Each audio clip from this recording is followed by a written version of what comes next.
This episode is brought to you by Isometric Technologies, ISO, the ultimate freight broker's secret weapon. With ISO, you'll have access to industry-wide service performance benchmarks, dynamic carrier and customer scorecards, and powerful analytics so you can understand your service strengths, address your weaknesses, and differentiate your carrier network from the competition. To learn more and get started, visit iso.io today. Welcome everyone to another episode of the Freight Caviar Podcast. Today, I am in a unique setting. I am in Kansas City. To my left, I have Billie Rodriguez, and I have George Schergen. That's right. Yep. Yeah, from Dynamic Logistix. So, multicultural. Yeah, they were kind enough to invite me out here to spend the day with them. It's my first time in Kansas City. We just had some amazing barbecue, which I learned recently. Like Kansas City is known for barbecue. Yep. But overall, this is going to be a unique episode. We'll probably go like around an hour and a half, maybe 2 hours, maybe longer, depending how the cameras and everything goes. But overall, during this episode, there's definitely a few things that I want to talk about. And definitely, first of all, Billie and George, in a second, I'll have you both introduce yourselves and kind of give your backgrounds, to build a credibility and for the audience to understand who you are, where you come from, what you do. We'll talk about Dynamic Logistix, who they are, what is Dynamic Logistix, what they do. And then I definitely want to talk about Kansas City, why it's unique. Like Billie moved from Chicago to Kansas City. Mm-hmm. So it must be a pretty cool place if someone's moving from Chicago to Kansas City. So yeah, talk about that. And then, just discuss overall the logistics scene out here. There's a pretty big railway, the Canadian Pacific Kansas City Railway that runs through Kansas City. So overall, Billie, Director of Carrier Solutions at Dynamic Logistix. Can you give introduction? Yeah. First of all, thank you for that very eloquent intro. Appreciate it. Billie Rodriguez, originally from Chicago, spent some time there, spent some time in LA. I'm the Director of Carrier Solutions here, work under George's team here in client services. And just being here at DLX has been the best stepping stone so far in my career. I hope to be here forever. And what led me to here is I got my start in Chicago in 2008, working at a brokerage out there. Completed my master's in business out there and moved out to Los Angeles. I was working with a big shipper, Fortune 500 company at the time. So I was fortunate to get the full scope, if you will, of the truckload transportation centric paradigm, meaning I got the carrier experience, brokerage experience, was able to get the big shipper experience, and now, leveraging all of that and understanding how the contractual agreements and everything work, as well as the psyche of the trucking industry as it pertains to truck drivers and everything that goes into the sales aspect of carriers, brought me to where I am now at DLX as the Carrier Solutions Director. And so I've been doing this here now, been here 3 years. Like you said, moved here from bigger cities, but this city is big, it competes, it wins championships. Yeah. It's got Taylor Swift.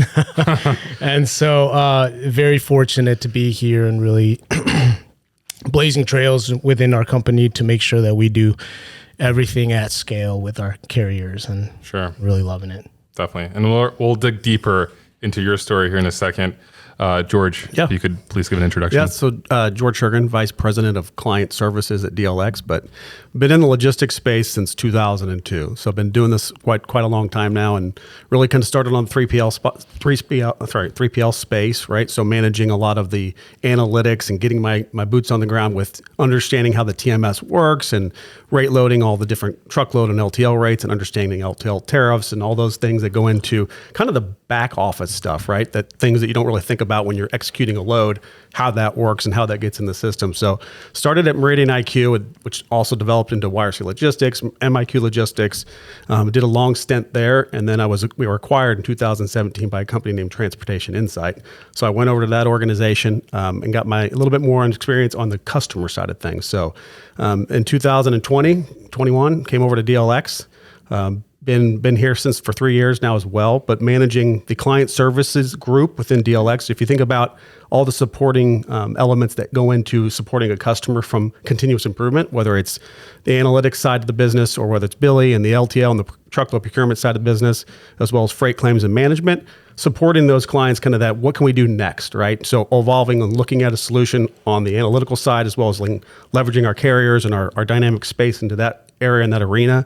Our goal is always to try to drive new initiatives to our clients. And by doing that is putting the team in front of them, right? And making sure we have the right people in the right seats. So ultimately we do here at DLX. So I'm really, really happy and successful with the group that we have and continue to manage our client relationships and as well as our carrier relationships from the Billie's perspective. So it's been really good. And again, like I said, we'll probably get into more details as we go forward, but just a great organization that we continue to evolve and continue to strive to do excellent things for our clients. Yeah. You both have unique and different backgrounds, right? Because you were also dispatching trucks for a while on the brokerage side. You were at a mega shipper. You were more on the analytical side, TMS side, KPIs, stuff like that. And I'm curious right now, we're going to, touch a little bit deeper into those aspects.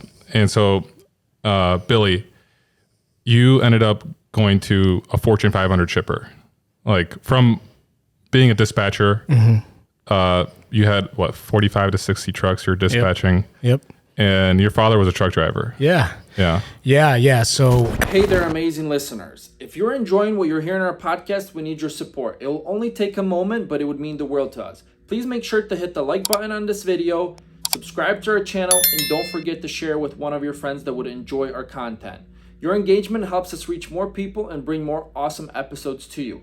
Thanks a million, and thanks for being part of the podcast community. Very unique experience to be able to talk to truck drivers a little bit more intimately. I'm a huge proponent for truck drivers. I always say to people, they're really the lifeline of this entire industry. If there's a proverbial totem pole, they're at the bottom, unfortunately, from a perception standpoint, but it shouldn't be that way. And all I mean by that is when you have the advantage of growing up with a truck driver dad. And, as immigrants, truck driving really opened the door of opportunities for the future for not just my father, but for his whole family, right? And I could wholeheartedly say that if it wasn't for that, I probably wouldn't have gotten the education I got and everything. And what that comes down to is that we were able to see his hard work sort of materialize into getting us into that middle class, if you will, right? So when I have that perspective and that view going into talking to truck drivers for a living in my first few years outside of college, I was able to have more intimate discussions. There was a time in my life where I couldn't have truck drivers stop texting me or calling me even in the evenings because it's a lonely job. I think a lot of times people don't really realize that truck drivers are just in their heads 9 times out of 10. They're talking to their friends, family, everything, but they crave connection because it's such a solitary endeavor. And so having the advantage of understanding the things that made my old man, frustrated, happy, or anything in the industry allowed me to connect with truck drivers on a deeper level. So it's funny, we were just talking about how, shippers, consignees don't even realize that something as simple as having a porta potty on site is going to go a long way. In order to make sure that the truck drivers have a restroom to use, right? Have vending machines so they can grab snacks. Oftentimes these shippers or consignees are an hour or 2 hours away from metro areas. So where's the truck driver going to get his or her next bite to eat, right? So having that kind of perspective really allowed me to ascend in the way of relationships with truck drivers, which then led me to being at a big shipper. Now, I didn't know what I didn't know, but being at a big shipper, everything's at scale. So we managed over $400 million in freight spend, and that will make you learn something really quick. So I didn't have the advantage of talking to truck drivers anymore, but I was able to connect with the leadership of the carriers to be able to give them my insight and perspective, to the point that then they wanted to work with us more in the sense of they felt that appreciation that we have for the people that are the bootstraps on the ground, right? So it was great. It was awesome to learn both sides of the equation. It was awesome to see, I was always an advocate for Truck Driver Appreciation Week or what have you. And it was great. It was a great experience. On the shipper side, you managed 125 million of that 400 million, right? Mm-hmm. I'm kind of curious from like the freight broker perspective. We have a lot of freight brokers listening, and like, what did you take away from that like you could share? That like, you know, you're getting bombarded by freight brokers on a regular basis.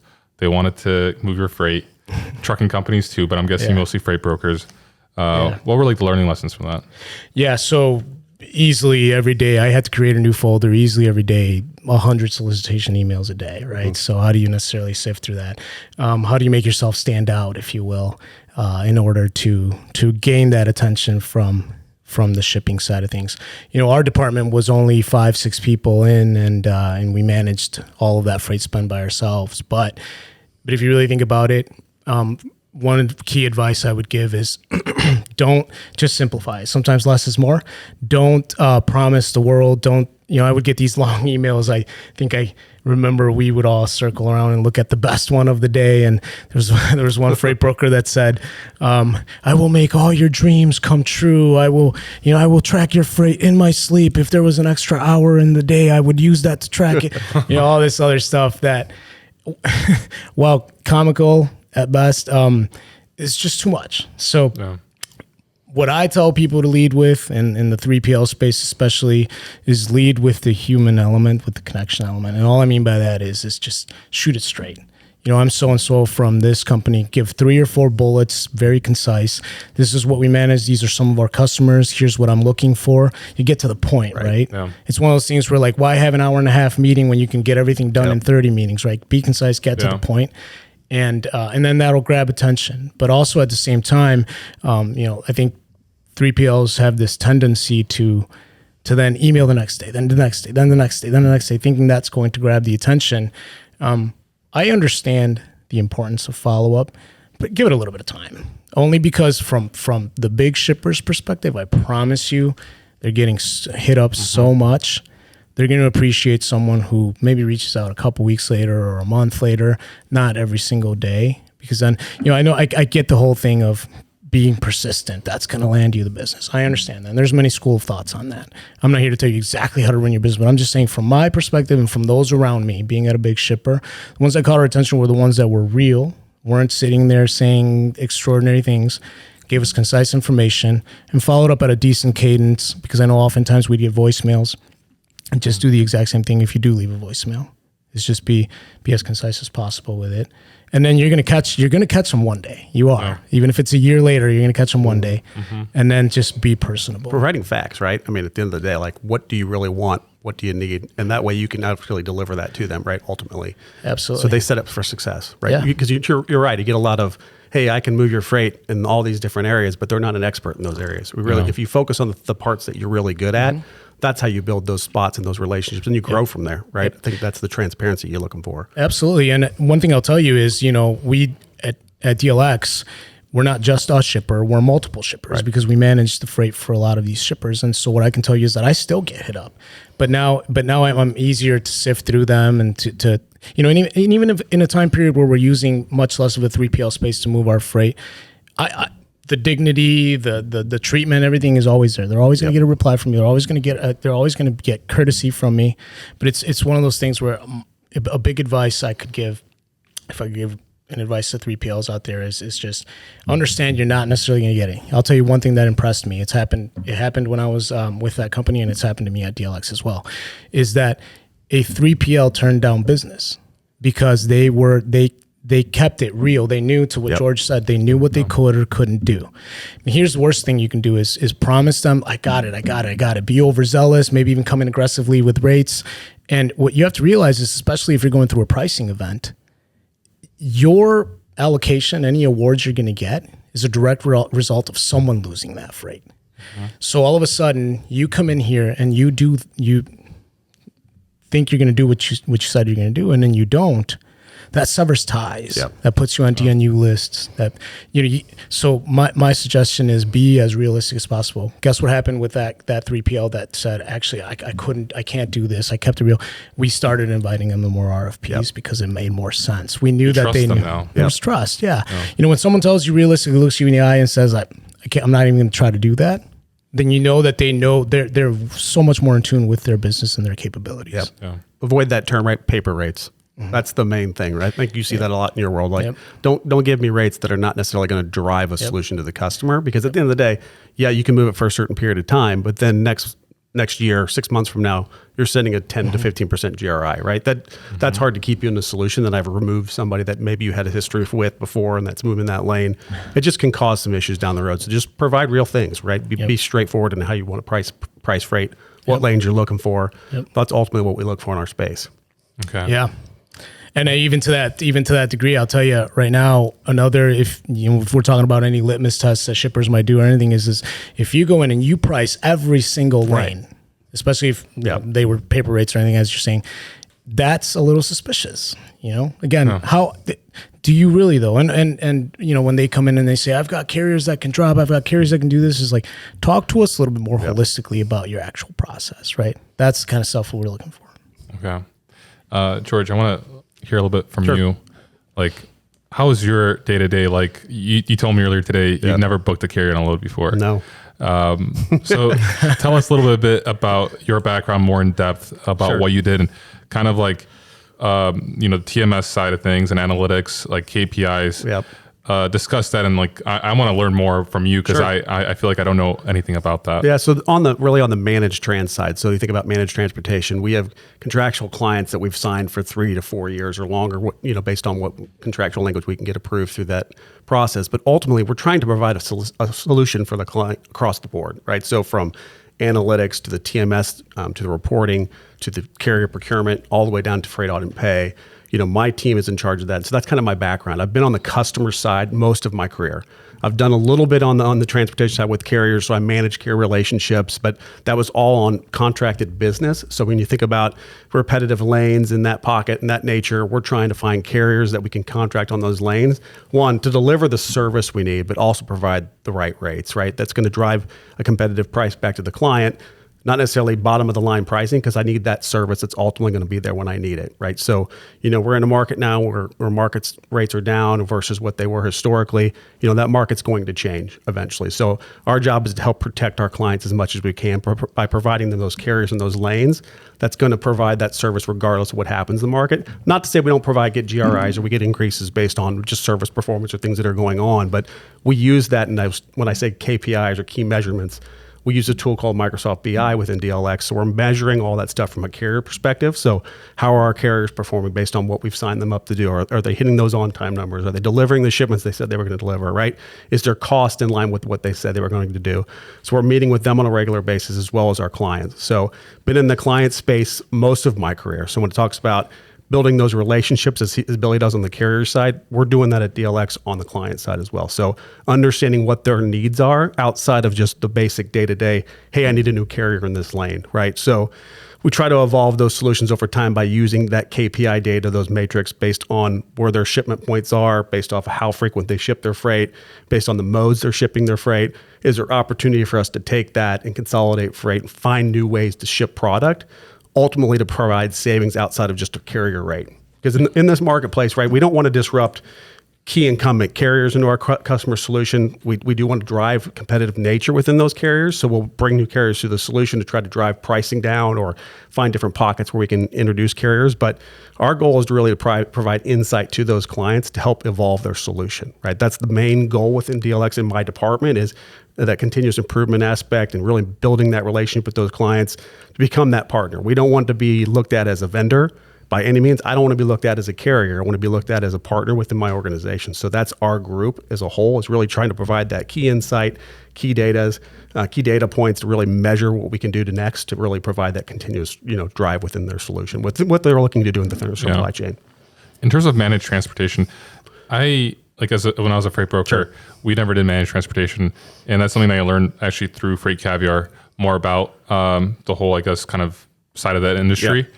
Can you kind of talk more in depth about, maybe both of you kind of compare, just for our audience to understand, what is a freight broker and then what is managed transportation? Because they differ, right? Yep. And managed transportation's more difficult. It is. And can you kind of touch on that? Like Sure. both of you? Yeah. So managed transportation is like an extension of that client. So if you're working for a certain client, you've hired people that's going to execute their shipments, whether it's in the TMS or on the carrier side. You're providing all that insight to them as really an extension of their business. So you're involved with it. You're sitting with them. You're executing, working with their carriers. You are not necessarily a carrier in that solution. You're providing the carriers to help execute their freight. Right. So ultimately, that's kind of what that managed transportation, utilizing the TMS, utilizing the reporting and KPIs, all the way down to the freight audit and pay. So we're looking at all the bills that are coming in, making sure those are matching what the TMS shows based off a rate load perspective. If there's any variance in there, we have a team that's looking at that, that's auditing that, right? Ultimately making sure that we're not overpaying where we shouldn't be paying. So that's an additional service. So they think about everything from under the sun, really from a managed transportation perspective, where brokerage is a little bit different, where you are almost just a carrier, right, to that customer, and you're looking for carriers in your brokerage network to help provide a rate back to that customer on that particular load. Sure. We're managing all of their freights. If a customer has $40 million in domestic freight spend, we're managing all of that $40 million within our umbrella, right? Executing carrier contracts, finding a solution within the TMS, providing TMS access if they want to use the system, but we also have a team assigned to that group that's helping them from a day-to-day perspective. Okay. Eddie? And I'll tell you, yeah. So Billy, sorry. From the carrier side of things, or more of the carrier perspective, if you will, a key piece of that is also the contractual agreement, and the good buzzword to use for that, or the gold standard, is having the LOA, the letter of authorization from the client, that stipulates that this is a managed transportation service. And essentially, put it to you this way, when we go out and we run RFPs, pricing events, and we go out and seek carriers for any lanes that we're analyzing that might need extra help and so on, oftentimes the good carriers, the carriers that really value and have their own procurement efforts to ensure that everything is as valid as possible, and they have systems and processes in place, they ask for the letter of authorization, the LOA, to ensure that they're not going to get into any situation that could be anything less than what they're wanting to get into, of course. And so when you produce that LOA and it says, we are the transportation management system for X or Y or Z client, it stipulates the duration, when it came about, and so on, and that's it. It's a one-time thing that gets filed away, but it's gold. And from there on, you can, of course, we do NDAs, what have you, and then we just start talking pricing. We start, talking synergies and everything else that could go into place. So, but to really differentiate that as far as the managed versus brokerage, you could look at it as contractual versus transactional as well. And all I mean by that is, there's freight brokers take on all shapes and sizes, if you will. There's someone listening to this that could be in their parents' basement brokering freight. That's fine too, right? It's just, but they're doing it very transactionally. They're going out there and they're trying to pick off, and they can create loyalties with customer bases, of course, right? And I know so many people that got their start that way. But as far as us and the way that we manage that, it's more holistic, and it's longer term. It's contractual. So when we talk to carriers of all sizes, we produce the LOA, beat them to the punch because we know they're going to ask for that. Yep. And then we tell them all our stipulations. We tell them what they can expect, what they can't. And so that's just a big difference as well between brokering and. Yeah. And then there's the big tech component, right? Like the TMS side of things. Mm-hmm. Right. Can you guys both talk about that? Yeah. So on the managed trade, obviously they have access to the TMS, right? So the full integrated system that can connect to their ERP system from an integration standpoint. So files that are in their system come over to the TMS automatically, where they can execute, see that, consolidate, maintain their loads. We're on the brokerage side, it's a little bit more of a spot, right? So we're on the back end using our technology to help provide rates, but they're not necessarily getting access to that data. Mm-hmm. Yep. And one thing that clients leverage, and one thing they gain from us as far as our expertise is oftentimes clients will tell us, like, supply chain is not our strong suit. Transportation is not what I do. I'm the director of operations here at X or Y or Z, and it's just not my strong suit. So what they get from the managed services is they get it, like George mentioned, a team, and even the team that isn't dedicated to their day-to-day, my department, my team, we are working on the business constantly. Surrounding staff. Yeah. At any given point, we're running, 2 or 3 RFPs any given month. We're conducting other pricing analyses to ensure that we're putting our best foot forward for the client. And with that also comes conversations that could happen midstream. It doesn't have to be, that's the other thing, right? Not to revert to something we just spoke about, but know that you can always make an impact. It doesn't have to be just in an RFP. By having that connection and leveraging that, it doesn't have to always, trust me, for any shipper out there, if it makes sense for them to plug you in for any lanes that you think you can, a lot of times they lead with that. What are your trouble lanes? Let me help you. Well, if you do get that midstream versus in the pricing event, you better believe that you're going to make an impact if you actually deliver, no pun intended. But it's one of those things where, and so we go out there and we can contract that, but on the spot, of course, most people listening to this, ourselves included at DLX, we have a small brokerage. We are able to do that, but our biggest thing is always trying to get those relationships going. We would like one day, if all the power went out, we can use our cell phones to call the carriers we already know versus saying, crap, DAT is down. How do we cover loads? That's what we want to stay away from, contractual, Definitely. I mean, in the managed transportation, there's a lot bigger like trust component and relationship component because you're essentially like marrying like two companies together, right? Yep. And like if you want to get rid of it, like get away, like there has to be like a divorce process where like you're actually breaking up. So I mean that's definitely interesting to just hear and hear from both of you. I'm kind of curious if like we could take it a step back and you could kind of talk about like the origin story of Dynamic and how it came to be. You want me to go? So, sure. Yeah. So Billie and I actually started at the same time at DLX about 3.5 years ago, but it was started in 2015. So our founding partner and him and another buddy kind of sat in the basement of his house. I think at the time the story I got, and they're like, we want to be something different, right? We want to provide some insight to our clients by utilizing the TMS and the reporting that no other 3PL really thinks about. And from a customer service perspective, they're really big on driving customer relationships with carriers as well as customers, but with making sure our people are sitting in the right seats, right? And making sure our people are going to be satisfied with what they want to do overall from a career perspective. So 2015, it started, I want to say it was in a basement of a building at some point with like 3 or 4 people and kind of evolved from there. I think they brought some customers on board and continue to grow and continue to invest in certain technology and aspects. But people are what drove this company to get where it is today. It's not from acquisitions, right? It's not from buying other companies. It's really from just hard work, boots on the ground of people really developing relationships. And that word of mouth really drove us to, bring on new clients and execute from just those things that we work hard for in our organization. You're not going to find a company that wants to do better for a client than DLX. I will tell you that. I've been in this space for a long time now. And, customer service is number one, but our people, and we know our people are the biggest asset we have at DLX. So you can provide organizations, you can provide technology, you can provide reporting, you can provide all these different things. But if you don't have people that are willing to execute and do above and beyond for not just themselves, but the organization, you're not going to be successful, right? It's just by growing organically.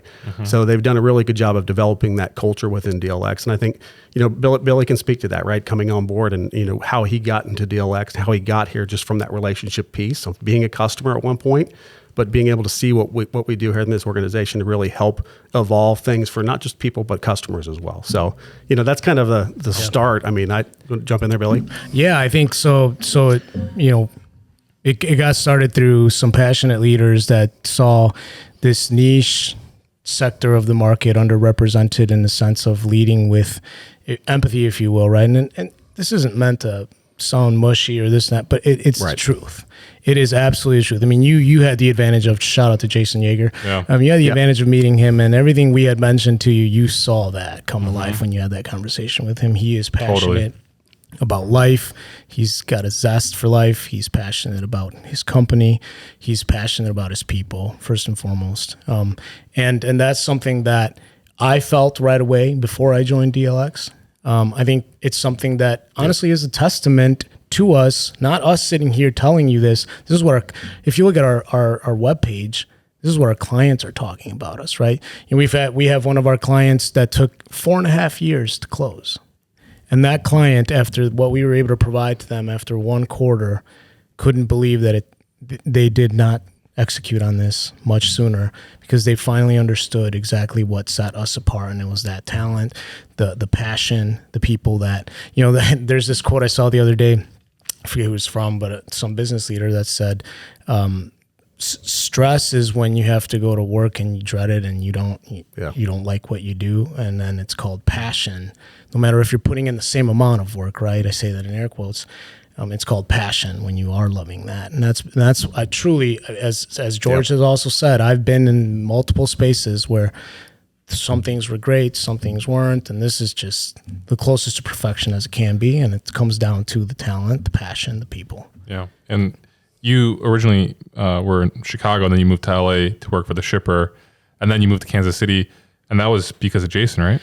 Because of Jason, you could say, yeah. I mean, make no mistake about it. I think to this day we still joke about the love letter that I wrote him one time when I said, "Hey, look, I'm looking for a change, transition back into the carrier side of things," and essentially from the shipper's perspective, told him flat out why I perceived DLX as a great carrier, as a great TMS provider, and so on. And as I was mentioning earlier in our sidebar conversation, is I had the experience on the carrier side of things, on the shipper side of things, and I felt that this would fulfill that full gamut, if you will, of the transportation scope to be on the tech side, but also leverage all of that carrier relationship building that we do, right?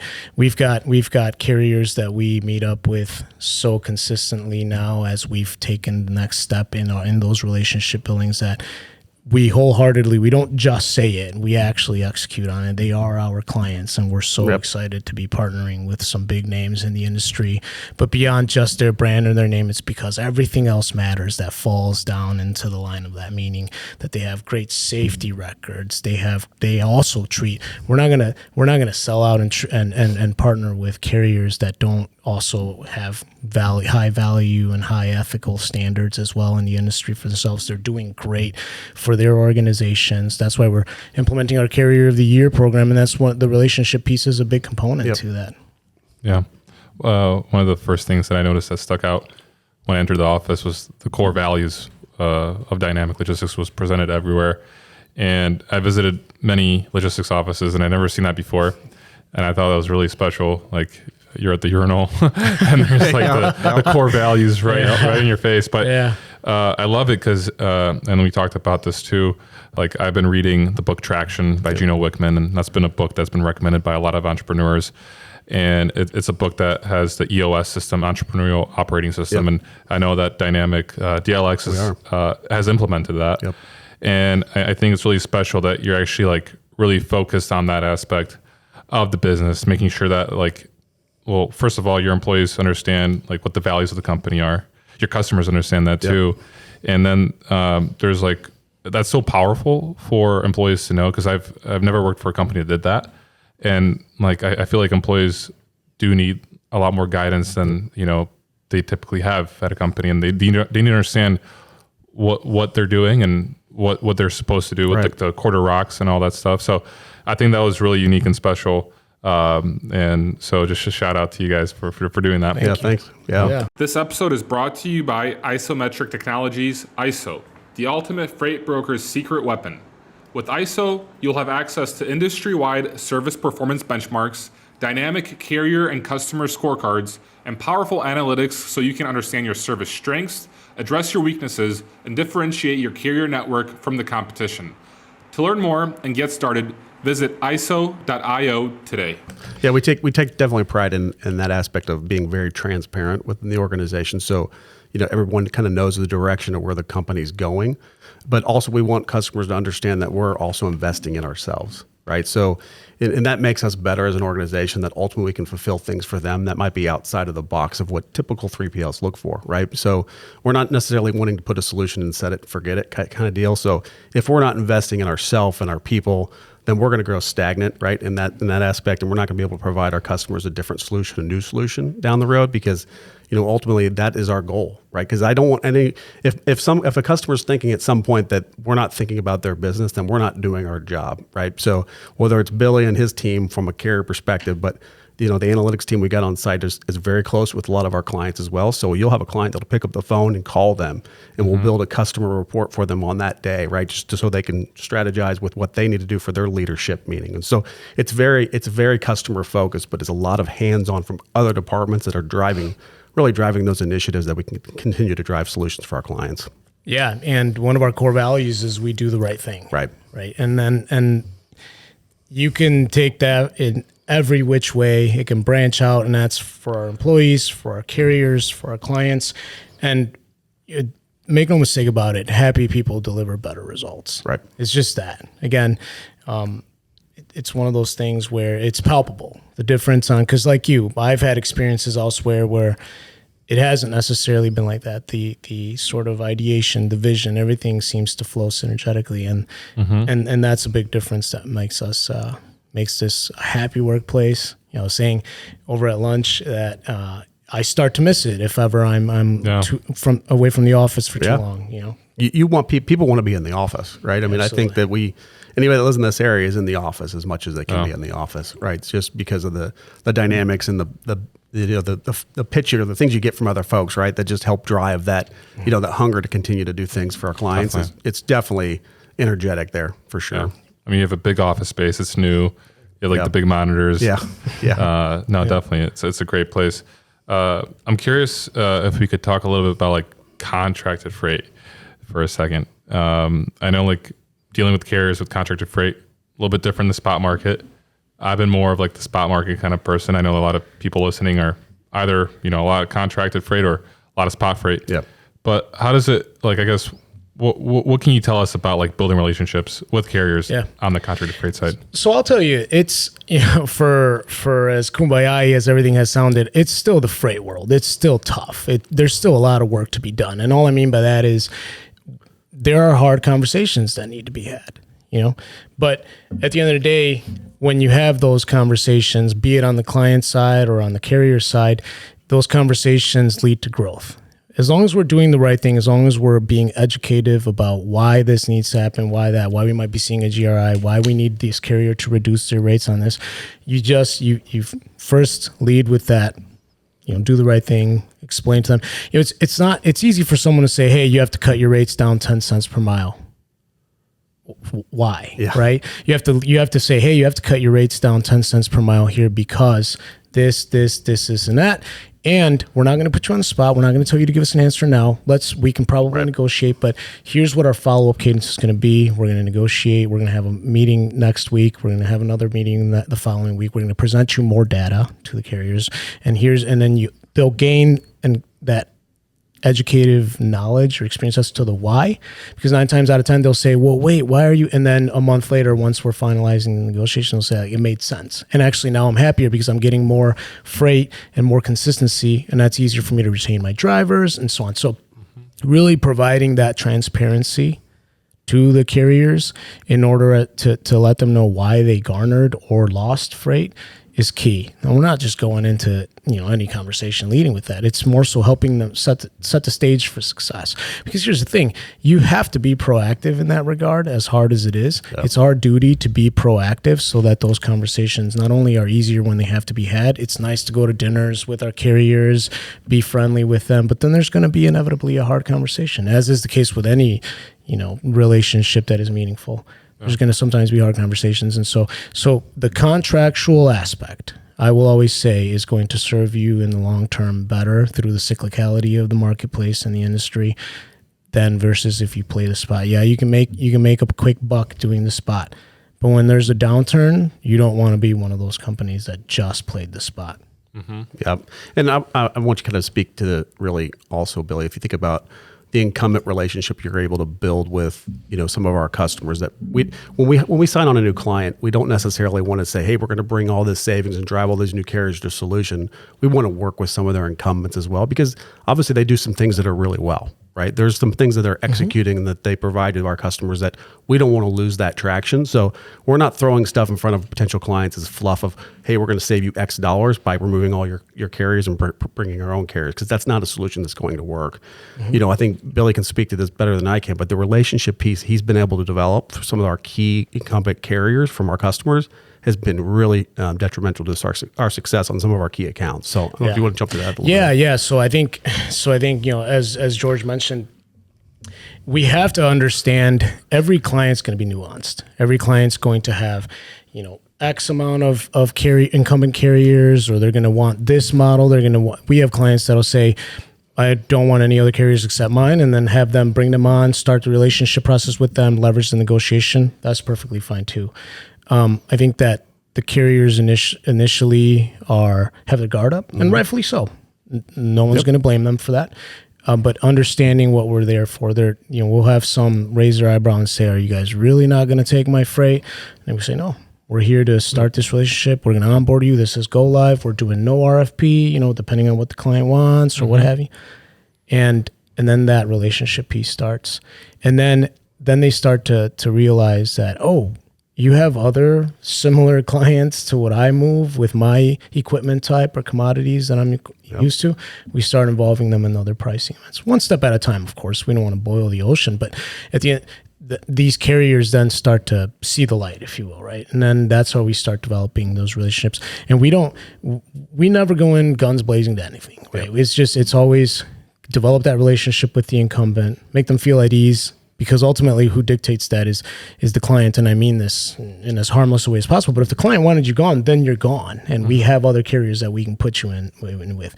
So it's in your best interest also to just manage that change transition. And the ones that do much sooner are the ones that really thrive. And then we have in 2 or 3 other accounts that the otherwise wouldn't have had had it not been for that client signing on with our managed services. Yeah, and what I'm getting from here is that a lot of data goes into like understanding all this, right?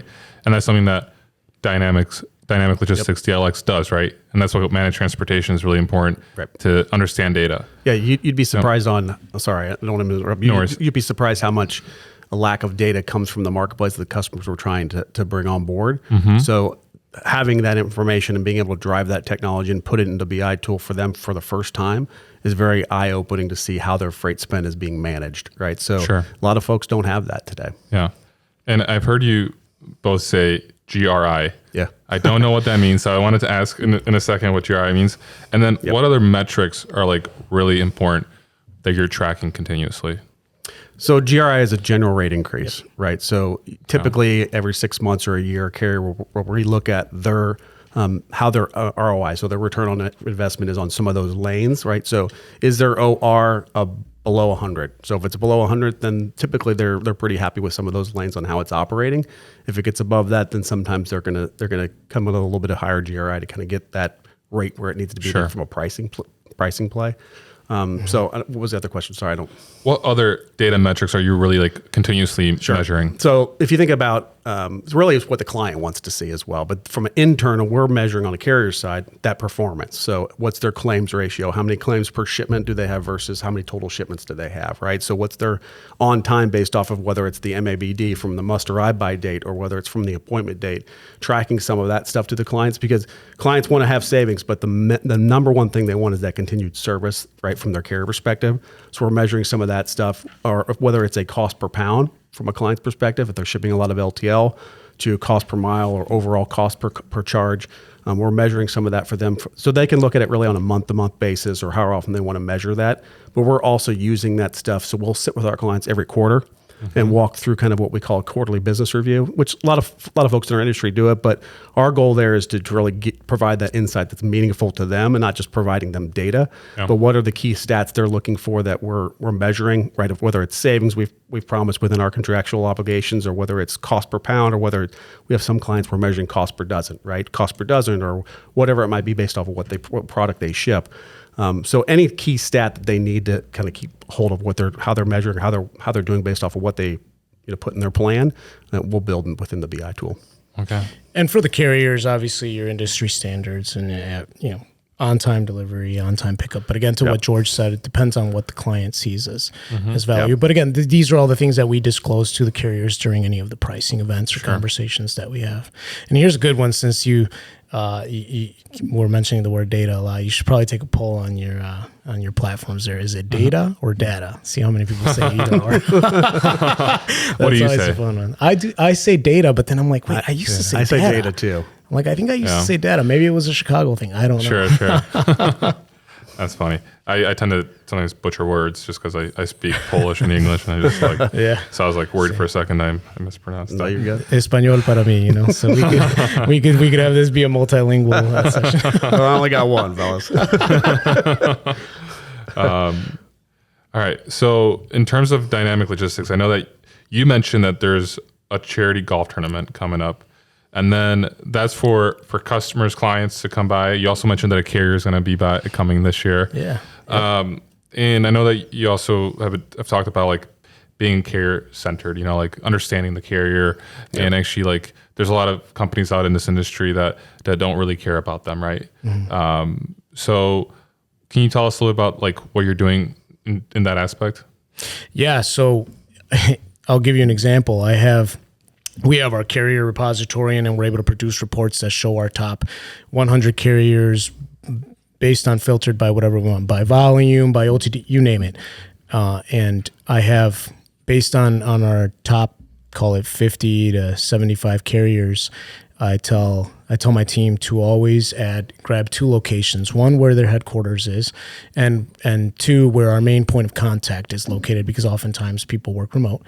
And I travel a lot, so be it on a weekend or be it if I'm conducting business out of offsite at a different facility, I take a look at that list, and if there's anyone nearby, I'm going to hit them up a week or 2 before I go and try to schedule lunch, dinner, you name it, and it's worked very successfully because there's again a lot of people out there working remotely, and it's the relationship piece, and so.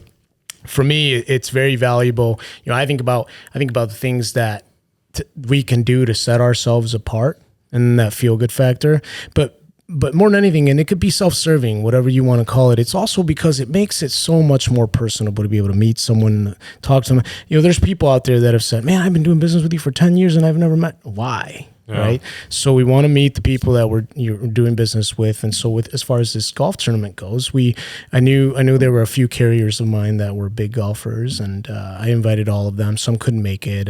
But there's, one of our carriers, large refrigerated carrier, is making it out. He loves golf. He just shot me a picture of a crocodile on hole 9 that he was with this weekend.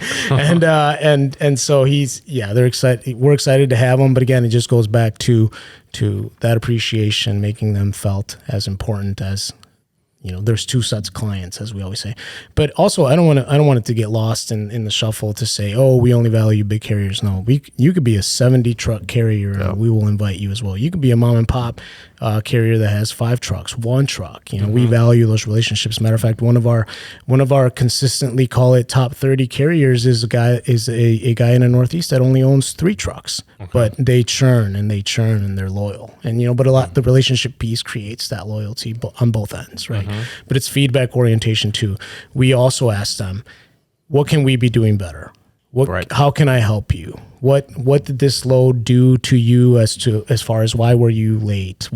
Anything else? We don't just wag our fingers. We don't slap wrists. We don't blame them too. Right. You know what I mean? What happened? Right. Tell us what happened, because there's multiple perspectives. There's the client's perspectives. Right. There's the customer that we're shipping to's perspectives. There's our perspective. There's the carrier's perspective, the driver's perspective. Sure. There's it's all dominoes. That's right. So you have to really understand so that you can kind of almost create a case for any little situation. Yep. I mean, that's a great point. I think we are in much favor with our carriers as we are some of our clients, right? All of our clients. So our carriers are just as important to us as our clients. We have no assets as a 3PL organization. So our carriers are our lifeline in this marketplace. So, I just got back from a client last week. So, don't think for once I told the client that carrier does not measure and have a scorecard against you as much as you have a scorecard against them. Right. So some of the things you're doing is how are the in and out times? Are they acquiring a lot of attention? What's the facility like when they get there? To your point earlier, Billy, those are the things that carrier looks at. Are you complaining about freight claims when I have 5 versus the 400 shipments I had? Right. So there's freight in general, but ultimately making sure you're a shipper of choice is very important to us. So we're passing that on to our customers so that carrier is protected, right, to a certain layer. Now, we hold carriers accountable just like we do anybody else, but we're not just taking the customer's word for it and blaming the carrier for some of those things, right? We work with those carriers to understand what happened, put some action plan in place if it's something that needs corrective action, but ultimately providing them insight to help them be successful, as well as providing the data, right? We'll go back to data to the customer that really shows that that carrier is performing at a high level.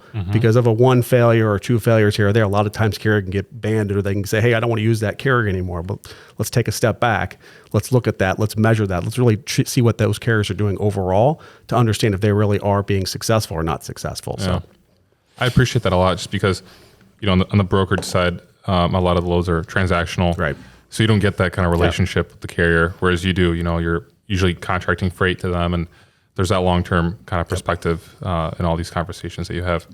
And I think to follow up on that story about that customer that was pretty irate about a driver going to the bathroom on site or something. It's that after the dust settled, they called me like, so really you think that having a porta potty on site would make a big difference? It's like, more than you'd know. These are human beings. These aren't machines. These are human beings driving these trucks. Totally. And then they ask questions like, okay, great. So maybe 1, 2. I'm like, honestly, at least a couple. Label it at the gate entrance. Say porta potties to the left if you want to go in there while you wait. Anything, right? And the nicer the better. I mean, there is a thing out there in the industry called shipper of choice for a reason. Yeah. You have to realize that if your place is an elephant graveyard for drivers to not want to come in there and deliver or pick up, you're only doing yourself a disservice as a customer. Totally. Right? So got to stand up for the little guys. that's right. That's right. Billie and George. I do want to talk a little bit now about Kansas City. It's my first time here in Kansas City. I've been here for a few hours. Just had some great barbecue, as I said earlier. I'm pretty sure Yellow was from Kansas City. They were. Right? Yeah. Okay. Yellow was from Kansas City. We heard a story from Jason earlier about that. Then there's like the Kansas City rail line that merged with Canadian Pacific recently. And it's kind of like in the center of the United States, like geographically speaking. I'm kind of curious, like, who else has come out from Kansas City? Like, what's like the logistics scene out here? Like, just like for our audience to understand what's out here. George, you're a Missouri guy through and through. So. I mean, if you think about, you made a good point. So like YRC started here in like 1929, right? Wow, so if you think about like a centric place for freight, this is a pretty good area for like different ports, right? We're close to the Texas ports. We're close to Chicago. We're in the midsection for the East and the West Coast. So there's a lot of 3PLs that have started in this space, as well as trucking companies, just because of the access to freight in this area. A lot of people could piggyback off of the YRC network at the time, right? Because there's a lot of freight flowing in and out of that. So it just made sense, I think, from a lot of logistics standpoint to be here in kind of the central point, because you can hit the West Coast, East Coast, in 1 or 2 days. Right. Unless you're, if let's say you're a West Coast 3PL, right? It takes a long time to get across the country when it comes to, time zones, all those different things from that centric. It just made sense for us. And I think that's why you'll see a lot of 3PLs in this space, in this area, because of where it is from that. Yeah. And even if they weren't founded in Kansas City, it's a very strategic hubs. move. Yeah. It's such a place for hubs. It's whether they're using it as a hub and spoke or whether they're using it as a second office, what have you. There's a lot of companies that do work out of the Kansas City area. Some large carriers, right? All roads lead to Kansas City. You got a couple large carriers in this area. Yeah. Yeah.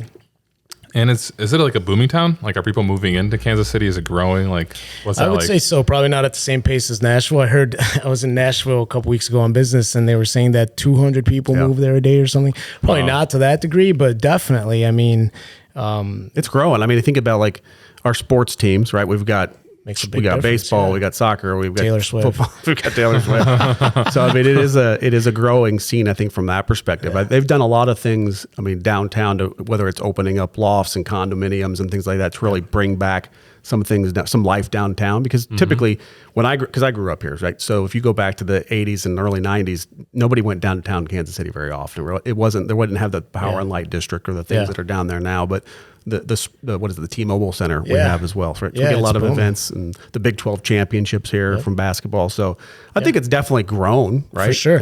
They've got. I mean, I'm a big soccer guy, and I know that one of the key camera angles or anything that they show on some of these soccer games for women and men alike is at the KC Live area there when everyone gets together for those games. So the World Cup is coming here in 2 years. There you go. Which is amazing. Yeah, so you'll have to at least come back for that. I will, barbecue and soccer, you can't get enough of that. You said something earlier about the first soccer, right? The KC Current is the first women's soccer specific stadium in the entire globe. That's awesome. I mean, I'm talking all continents and not just here, right? Wow. So it's really cool. It was a momentous year so far in that regard because it just opened up, I think, last month. Yeah. And so it's definitely on the rise. So if you're a company out there that's thinking about where to possibly get a new terminal or anything, I mean, it's definitely very cool, very strategic move. Awesome. So like taking Kansas City, like the future of Kansas City and the future of Dynamic Logistix, can you tell us like where are you like what are you focused on right now? Where are you trying to go, and where do you think Kansas City also will be head towards? Go ahead. I think for us, because we are still relatively young, right? All things considered, we're 8, 9 years old, and so making sure that we continue to grow our actual strengths is first and foremost in the sense of, we got the Carrier Solutions department started, a few years ago. And as far as that growth goes, making sure that we're continuing to not just grow as a team, but also to do the right things because at some point we're going to be too constrained to be able to continue to build those relationships. So we have to grow internally as far as our teams go. And then ideally, this is probably more semantics than anything. Ideally, then we'll have more key departments that are focused on dry vans, refrigerated, flatbed, you name it, versus just truckload, be very, very niche and specific so that we're able to really give that sort of specialty focus to every carrier that we can. So I think that's a big move. And then as far as being positioned here at the heart of the country, I think it's great for business too. We're able to fly out to a West Coast client in the same amount of time that we're able to fly out to an East Coast client in the South, North, you name it, right? Maybe not to Poland as fast, but hey. A little far from the international travel. Yeah. But. And I mean, even the airport, right? You've never been here. Had you been here before? Wow. Right. That's true. This airport just opened up at the beginning of last year. Okay, yeah, I was going to say it's like brand new. Yeah, it's nice and great big too. And so it's putting us on the map. I think they're calling it no longer a flyover city. So. I don't see us ever uprooting from Kansas City. I mean, we'll always be here. Whether we look to expand and have different offices in different parts of the country at some point, maybe.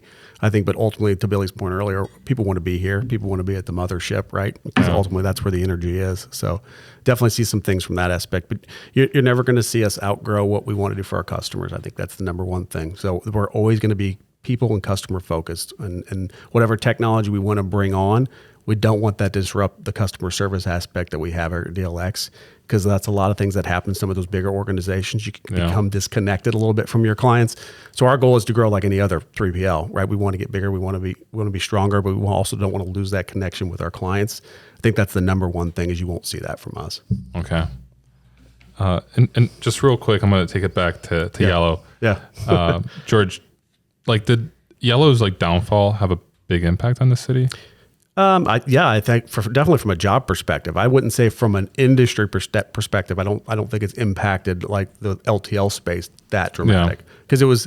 I mean, they survived a lot longer than people thought they would, right? Based off of some of the things that happened. When they acquired Roadway in 2008, that's when the market started crashing. Yeah. So they've been struggling since then. So I think people were always kind of prepared for that day. I mean, it did impact other personal people, right, that were working for Yellow and Freight. So that's unfortunate. But ultimately, the industry, LTL is obviously different beast than the truckload. And so we're experts in the LTL space as well. So I have a counterpart guy that works with Billy. His name's Mark Cox, and he manages all our LTL relationships. So similarly to what you think on the truckload space, we're doing in the LTL. But LTL is a lot smaller, right? If you think about, there's probably 10 carriers that make up probably 90% of the market share on the LTL side. So that is all data driven, and we've seen capacity. It's a lot different on the LTL space than it is a truckload, where it's still very tight, right? So when all that YRC freight went out of business, that freight had to go somewhere. So it went to all those other 9 to 10 different carriers. And so that market's still pretty saturated. And they're looking to try to grow and acquire certain locations to expand their footprint in their network. But the pricing has not done what you've seen in the truckload space, has not really done that in the LTL space. Okay. Got it. What's up, Billy?